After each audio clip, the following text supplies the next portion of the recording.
Thank you very much. And as a blow-in from Melbourne, I'd like to begin by acknowledging the traditional owners of the land and paying respects to elders past and present. And I noticed Julian his sense of humour was on display. And I had a foretaste of that because before we came up, he came over and said, "Paul, you can't sit there on a reserved seat. You're an extrovert." So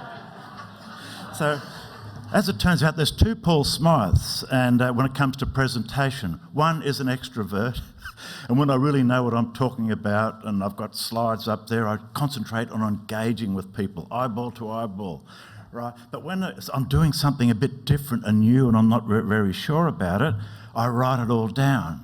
So this is one of those rare occasions when I've chosen to write it all down and read the script. So hope you don't mind that approach.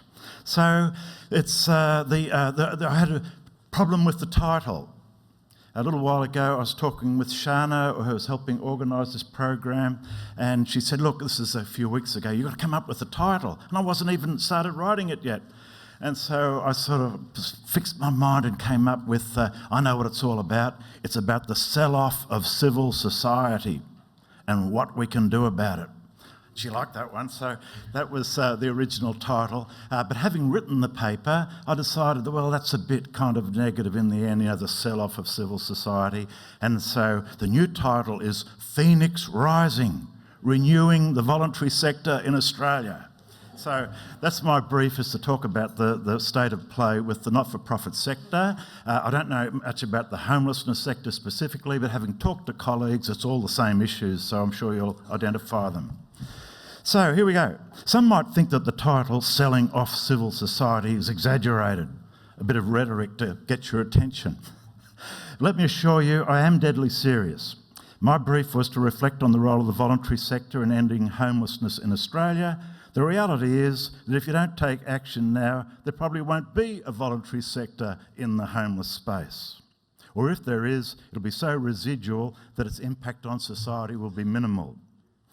I'll tell you about this, why I think this, by an examination of the marketisation push which has taken over sector reform in the last year or so. I will then show how this policy is actually out of step with a society seeking a new economic model oriented to the reduction of inequality and the promotion of a truly civil society. And I'll even conclude with practical suggestions. I'm sure you won't think they're very practical. That's my idea of practical, of how we can resist the sell-off of civil society. Okay, so you might think maybe it's not happening down here, but it's happening in the rest of Australia. A couple of weeks ago, I was up there with the Catholic Social Justice Council, of which I'm a member, and apropos of nothing, a councillor says, "Oh, do you all know about what happened in New South Wales with the homeless sector?" And we said, "No." He said, "Oh, they're selling off." He didn't say selling off civil society. They're getting rid of all the little community players, all those agencies that have been there for, yonks and yonks and drew in all that local community support to do their work. They've all lost contracts and it's all get big. They're gone. So I was into that because last year I wrote, after the launch of Ian Harper's National Competition Policy Review, I wrote a paper called The Lady Vanishes, about the disappearance of Australia's voluntary sector, warning how the proposed plan to marketise education, health and welfare would see the voluntary sector disappear into a human service market dominated by mega for-profit agencies. And this followed, I was following up Tony Nicholson, CEO of the Brotherhood of St Lawrence, who had made a similar comment about the Shergold inquiry into the Victoria, the aftermath of that, and was leading to all these precious organisations that we valued in Melbourne losing contracts, losing money and disappearing. So, make no mistake, the Harper Review and the Shergold inquiry are two policy exercises which have proven part and parcel of a new and radically stupid agenda to shrink not just government but the community sector in a push to replace the social services of the solidarity state with a human services market. Before this policy turn, There were good reasons to believe that government-community sector relations were on a renewal path. We heard about some of that, I think, this morning from David Capo's time and the social inclusion renewal of policy in South Australia. The Rudd and Gillard governments had reaffirmed the sector's advocacy role, which had been placed in jeopardy in the Howard period. And even the Productivity Commission report in 2009-10 had declared the limits of Hilmer-type market-based funding and urged experimentation with new regimes more appropriate for the voluntary sector. The creation of the Australian Charities and Not-for-Profit Commission had also provided a new national forum for developing a stronger sector profile.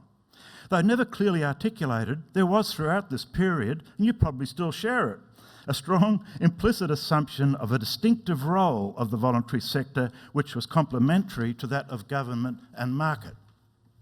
However, the Shergold and Harper initiatives, with them, the old itch for marketisation has returned with an ideological rash. Like it? With an eye to the unfinished business of microeconomic reform in the 1990s, that now they see the unfinished business as education, health and welfare. There's a clamour to draw the sword, take the sword, to all those providers hiding behind assumptions of a sector with a unique social value add that needs to be protected and fostered by government.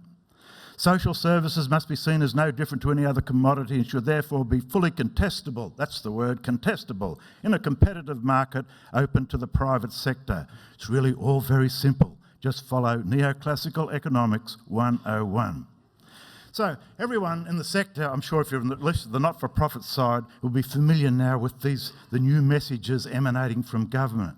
As David Tennant of the Goulburn Valley Family Care summarised in a paper he gave last week, some of these messages like, we want more openings for-profit providers. You have to get big or get out and start to look elsewhere for funding, e.g. through quasi-investment markets. Governments don't have any money anymore. And so these messages have been backed by action.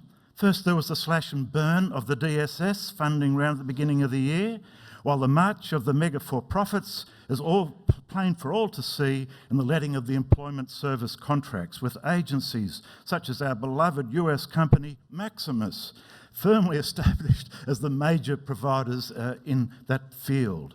British-based Serco was in the Australian the other day. They're established in prisons and the Fiona Stanley Hospital in Perth. They're reportedly lining up for the NDIS dollars. No wonder David Tennant titled his paper, Once Upon a Time, There Were Regional Not-for-Profit Community Service Providers. This is serious business. And the new agenda, it's not just about this revival of the passion for marketisation, it's also about discouraging the idea that the sector actually has any distinctive role that might be compromised by this marketisation. As your own South Australian Council of Social Service and the ACT Council recent report on independence for the not-for-profit sector shows, there is an active discouragement of independence, which is wholly at odds with previous understandings of the sector's role in contributing to democracy, policy development and civic engagement more generally.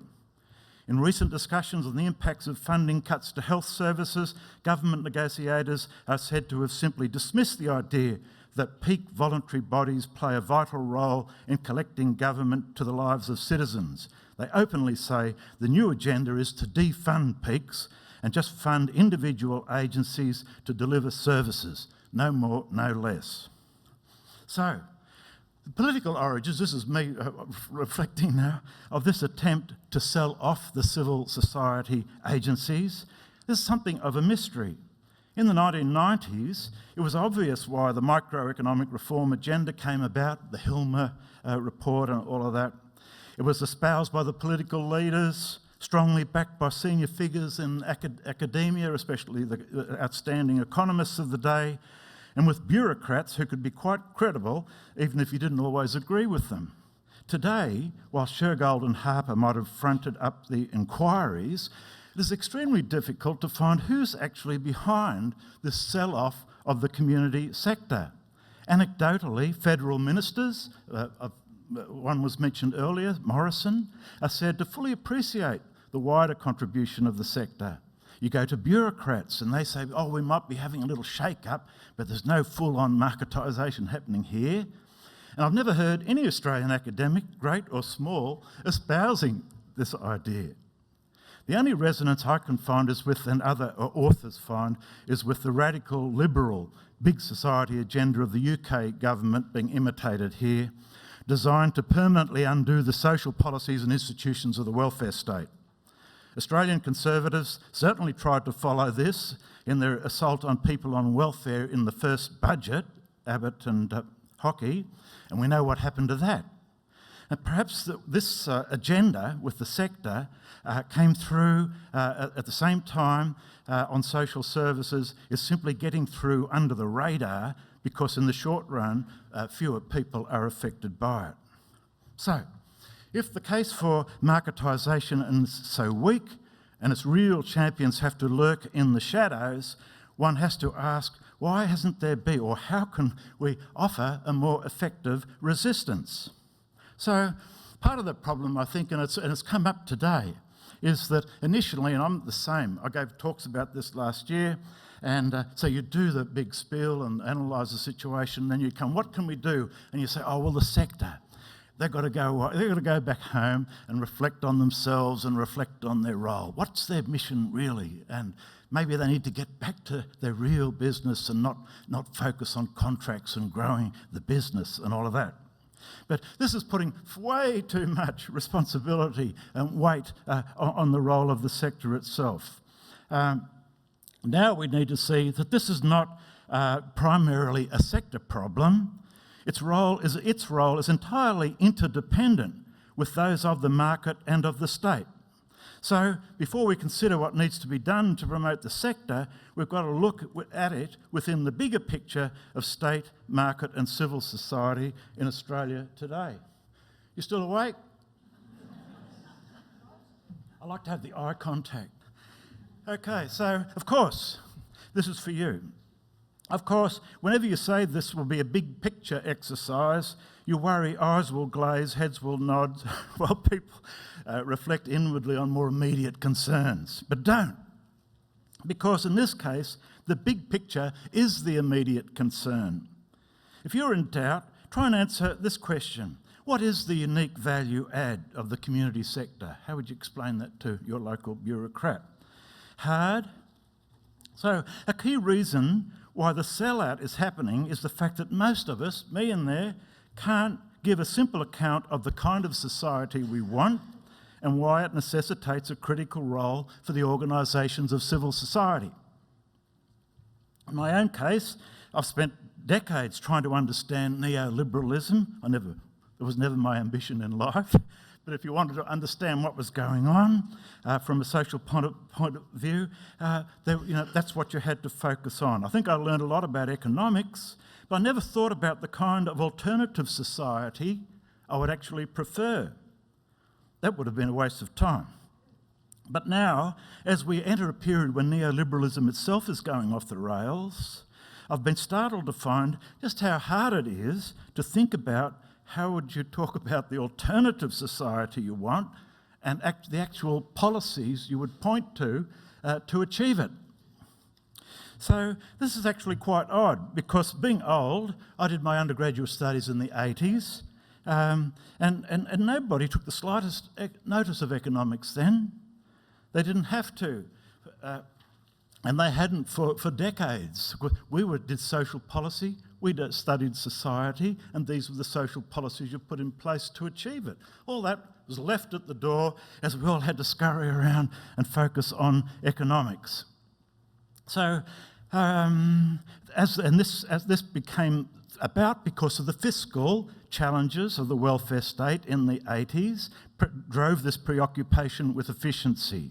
We stopped talking about the goals, society we're trying to achieve, and we talked only about the more economic aspects of efficiency.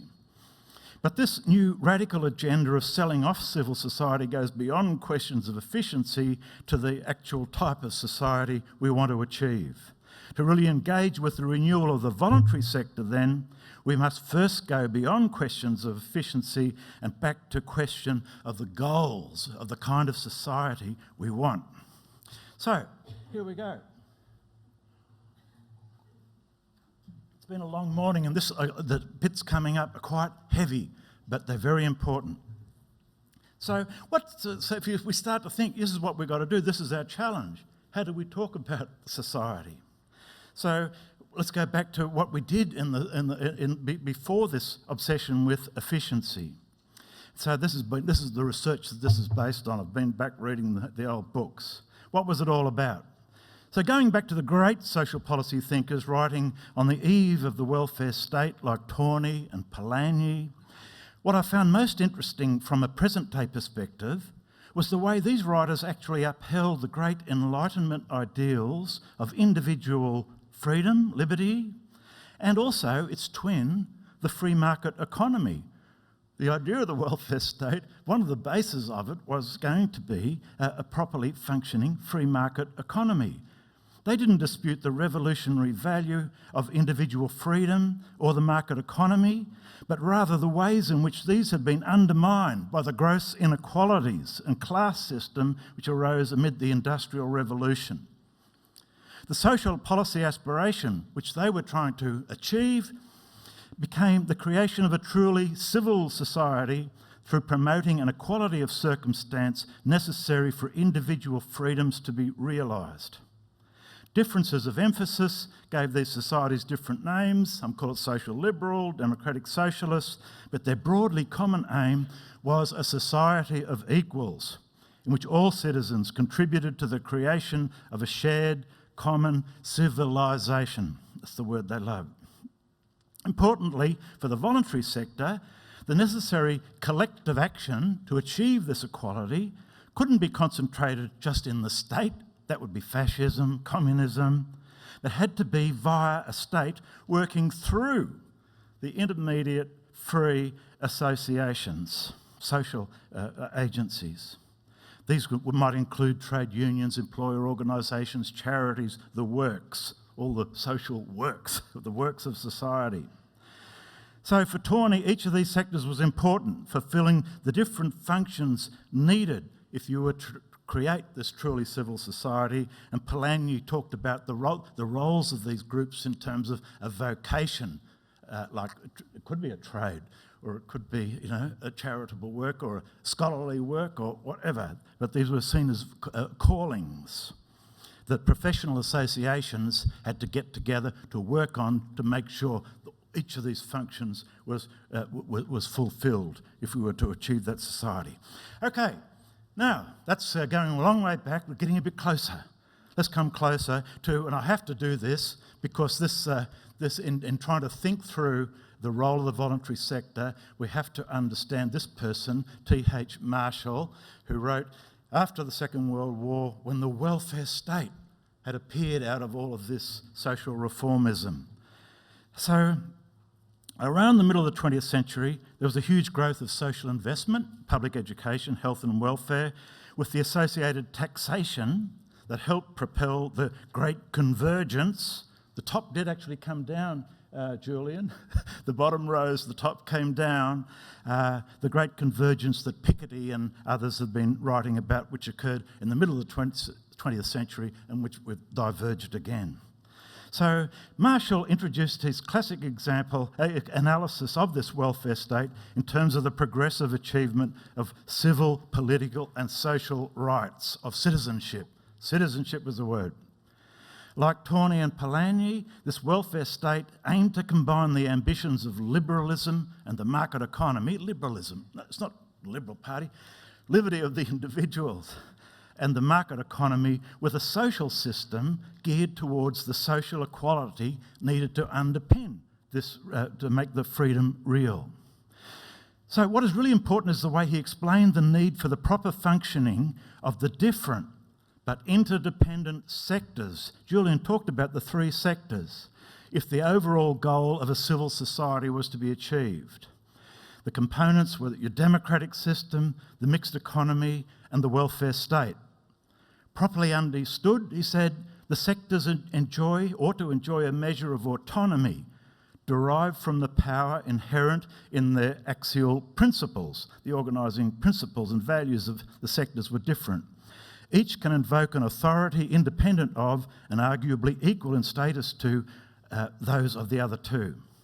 So the reason we need a social sector independent from and equal to the economy, according to Marshall, this is critical, lay in the view that the market value of an individual cannot be the measure of his or her right to welfare in a solidarity state, which assigns every citizen equal value. In such a society, well-being can never be the summation of market preferences. And these different axial principles, he said, they require different modes of organisation to achieve their goals. The market mode for the economy, right, with me? The market mode for the economy, the bureaucratic for the democracy, and the voluntary sector, broadly defined, for the social the welfare. So while these distinctions between the sectors can sometimes be obscured, like today we talk about hybrid organisations and corporate social responsibility and all that, Marshall says don't blur the differences too much. The difference and contrasted elements together create a new entity whose character is the product of the combination but not the fusion of the components. Each has a vital role to contribute. Whose separate identities are preserved intact and are of equal contributory status.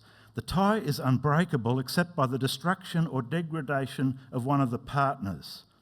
Importantly, he talked about this, he emphasised, respecting the integrity of each system and not allowing one to collapse into another, even while allowing for the tensions which would arise because the goals of the market economy, the goals of the social system were different. So, that's the really hard part. That's my big finding. I spent a lot of time in the library, Andrew, working this out, but it is critical. Something with my argument is this got balance between the sectors, the integrity, their different functions got lost. So, for us today, this social policy tradition is striking for its insights into the balance sought between individual freedom and social equality, the market and state intervention, and how achieving this balance requires different organisational forms and different types of personnel. However, this delicate balance didn't survive the global economic social upheavals of the 70s. And here, this is very brief, just to bring us up to the present, what happened in between? Why did we lose this sense of society and the importance of these different sectors that you needed to have? So, on from the first, the poor old Labor people, the left-wing people, got radicalised in the 1970s. They read too many authors like O'Connor and Offer and Habermas and Marcuse, and they decided that the whole welfare state was a big, a laugh. It was a joke. This wasn't the real revolution. It hadn't abolished poverty. It hadn't abolished inequality. The workers were living in a state of false consciousness, etc., etc. A truly civil society only comes with the abolition of private property and the end of the class system, and so on. And I think this lies behind so many people even today in our own sector. There's an overhang of this where they say, ooh, the market, ooh, the economy.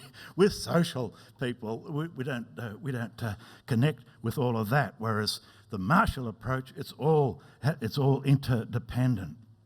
So the social dimension and the social policies were found instead in social movements of groups left outside, like women, Indigenous, people with disability, and so on. So these little groups, they became the face. The community sector, that's them, those funny little groups of people on the margin. We're not talking about civil society as something we're all in and all responsible for. Meanwhile, they had their brief moment in the sun, and then the long period of the new right or the economic rationalists began. So there's something here that, is it okay? There's an insights here which I think that all really, you're going to find it comes right through to the present, about how they saw originally this new right agenda evolving. So I've got this witness from the mid-70s, would you believe, called Klaus Offer. And he was trying to explain this new right ideas, you know, Friedman, Pinochet, Thatcher, all of them, right? Well, it's true, that was them, wasn't it? Chile. So he says, the new right flatly rejected the social policy principles of the Marshall tradition. You cannot have, this is really important, this is Joe Hockey. You cannot have a separate and autonomous source of well-being which provides incomes and services as a right. Markets must prevail. You're homeless, you need your job. Get a good one, you can even buy a house, right? The only thing you're entitled to is, well, not entitled, the only thing you can have is what you've earned through your participation in the labour market. That is Joe Hockey, and that is this staff from mid-70s still working its way through the system. Their ideal state of affairs, this is where we all come in. Offer writes, is a situation in which every citizen can take care of all of his or her needs through participation in market processes. And the inherent test of rationality of policy making in the capitalist state is the extent to which it approximates this situation. Like it? They were on the money. So interestingly, Offer and all the other people who wrote at the time thought this was an insane dream. It could never happen. And here we are, we're still living with its effects. All right, so what we need to do now. This is I started off saying people in the not-for-profit sector, people in the homeless sector, and I'm only looking at the not-for-profits from their point of view, right? This is much bigger than you going back to your agency and getting your act together.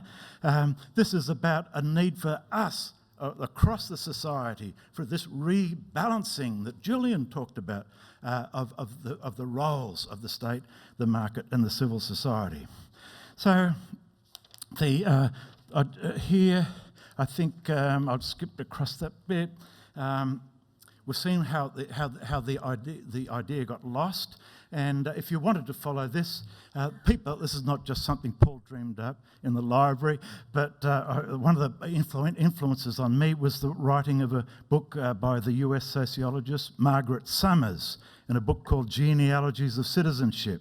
And she writes, you've got to have a word. If you want people to remember, have a snazzy title for this new agenda. So she says, we have to recreate a triadic model.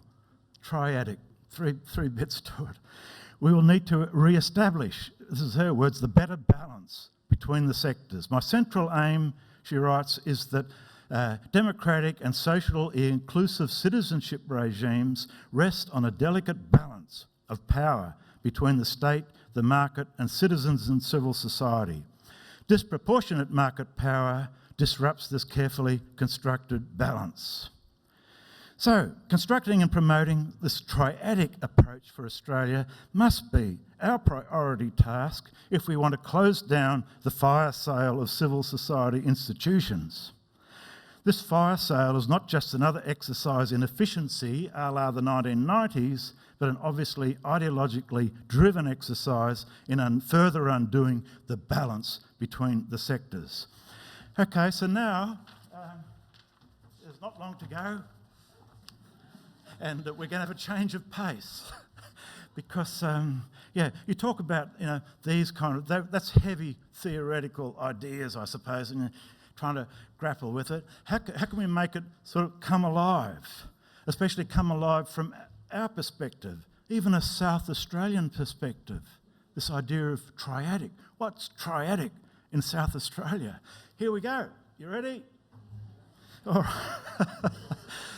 So once we get to work on the triadic approach, we begin to realise just how limited our imaginations have become by the constant recasting of the welfare sector reform in terms of neoclassical economics 101. What we need is a fundamental reappraisal of the contribution of all three sectors to achieving the society we want. This means reopening the question of the role of the voluntary sector from the starting point, not of neoclassical economics, but rather social policy itself. Viewed from this perspective, the current marketisation approach is quickly recognised as a utopia, totally out of keeping with Australian history and potentially a danger to the poor. Okay, so here's a bit of the old, bringing it alive through history stories. The Australian social model, I think someone mentioned today, along with New Zealand, was it you, Julian, was once the envy of the world in the latter 19th century, albeit within a larger scenario of colonial invasion and dispossession of the Indigenous people. The settler communities nevertheless created an experiment in egalitarian living that attracted the attention of the world. It was most noted for its land reforms, getting the land off the big squatters, getting the ordinary people a block of land, and industrial legislation, wages and so on, which generated a social equality which struck European visitors as a form of what one called socialism, but without the doctrines. The workers, it was said, had become gentlemen in a society of equals, quite unlike Europe at the time. So state and market were doing their job, we can see that. Where did the community sector fit in? Now, I'm not going to do histories here, I'm just going to give snippets, vignettes, cameos. Let's have 3 South Australian cameos. Okay, so what was the community sector all about? Well, first of all, we have to see what the colonials didn't want. And this is where I want to show why the marketisation agenda is a sellout of our history. Such an agenda was in fact behind the Poor Law. Everyone will get what they need through the market and nothing else. Right? This was the idea behind the Poor Law reforms of Britain in 1834. Its aim was to end the welfare that had previously been available through community organisations and restrict aid to those who were compelled to enter houses for the poor, or poor houses. Husbands and wives were separated, you couldn't vote, you were de-citizenised because you were poor, you're outside the market economy. So, good old colonial ancestor says we're not going to have that out here in the colonies. But you can see, that was the push. Let's end the age of entitlement, teach people, discipline them that they must look to the market for their livelihood.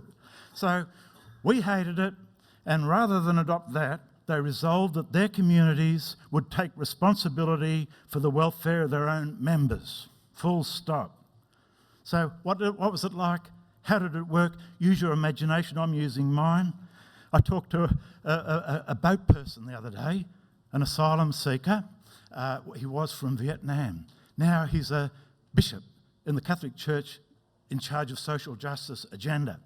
And so we're just chatting away, and he told me about his walk. He said, I walked from Portland to Penola. I thought he was talking about bushwalking.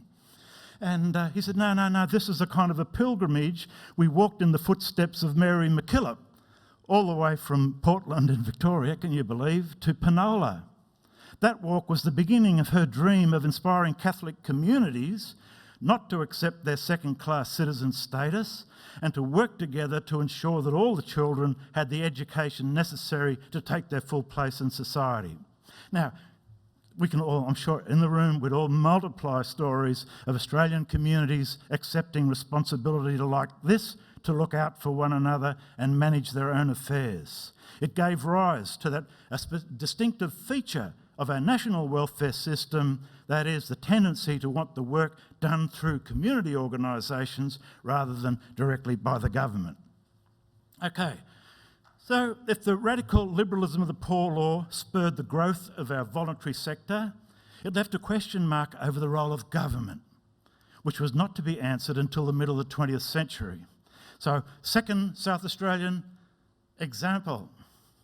The question was raised with great clarity by another great South Australian reformer, Catherine Helen Spence. At the first Australasian Conference on Charity in 1890, people were putting the view that we don't want the government involved. That would shrink the field of voluntary endeavour. People might lose their sense of responsibility.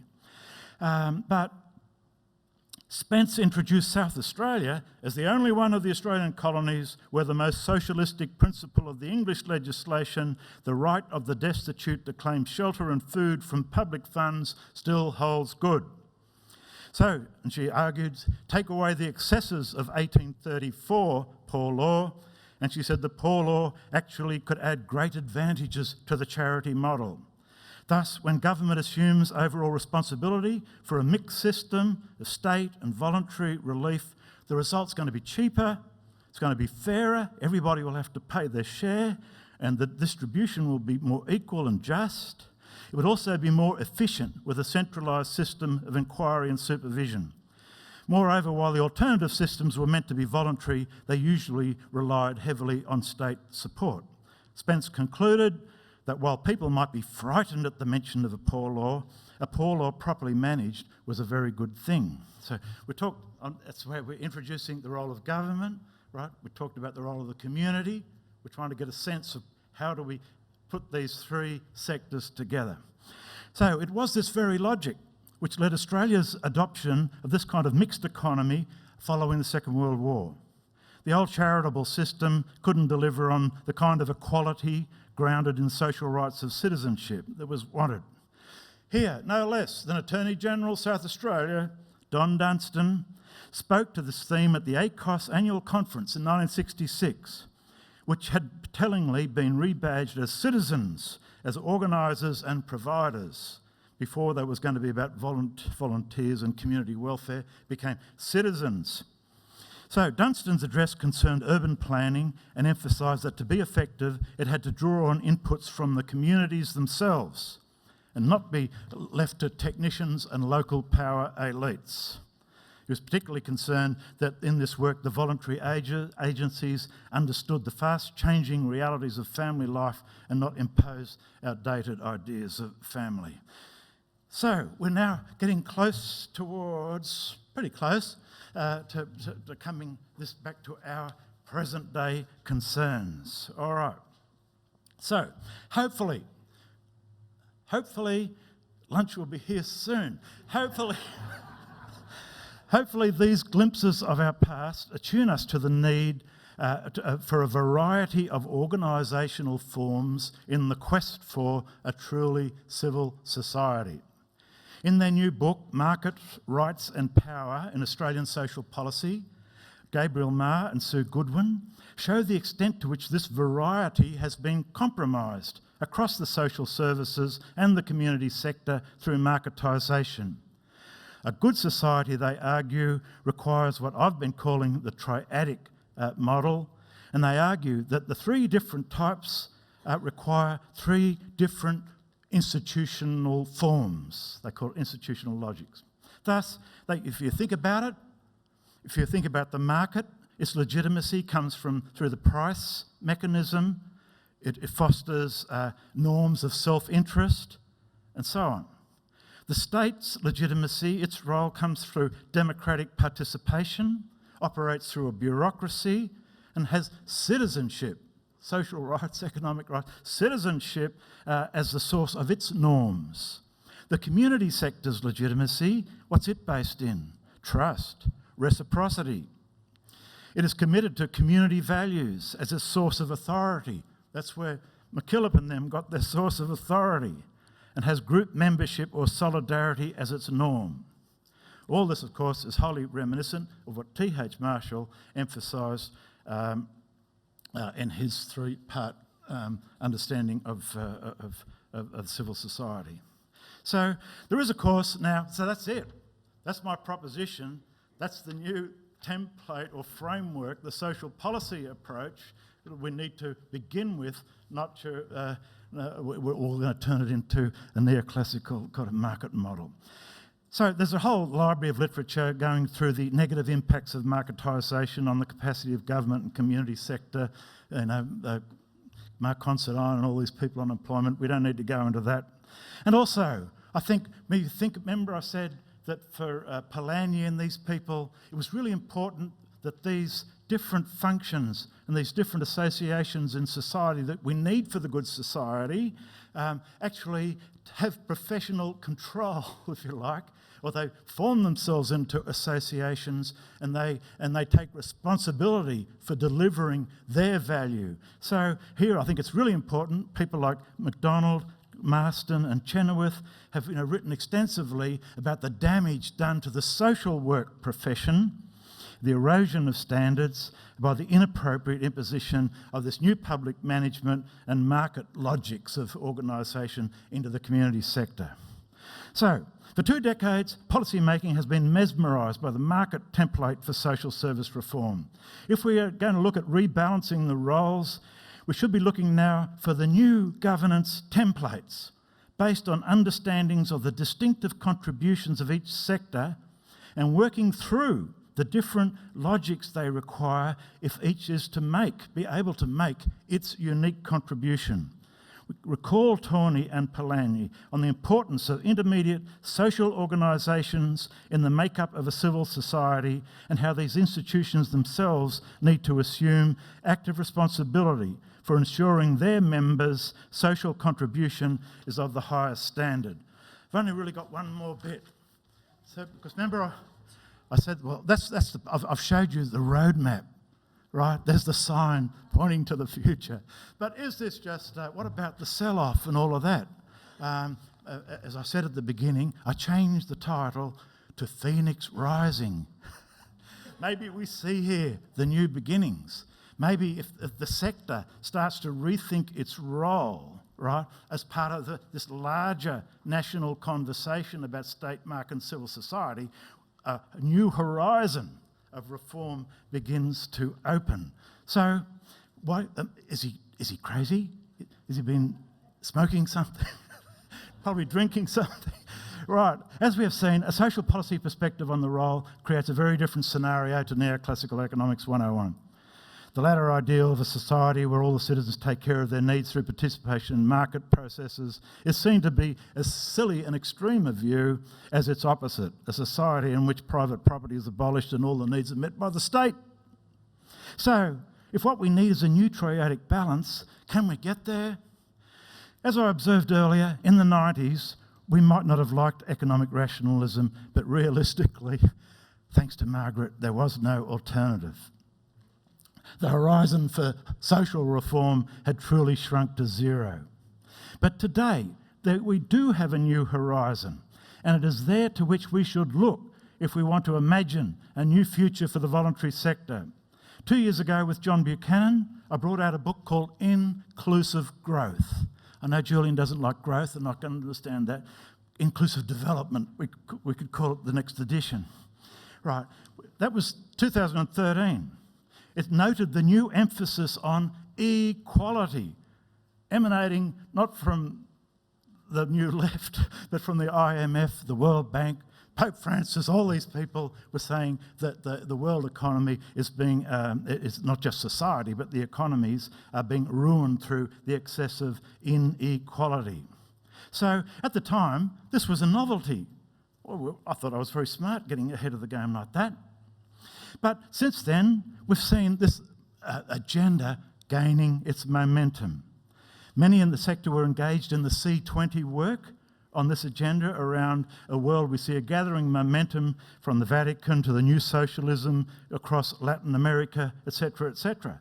Closer to home, numbers of people, you probably know some that I don't know, but the ones I know, Jenny Macklin, for example, is into the second year of an ALP root and branch renewal of social policy, taking on this idea of inclusive growth, while the Labor think tank, the Chifley Institute, has a commission currently preparing a report looking more at the economic aspects of inclusive growth. A Common Action People's Economic Alternative campaign has been recently launched in Sydney.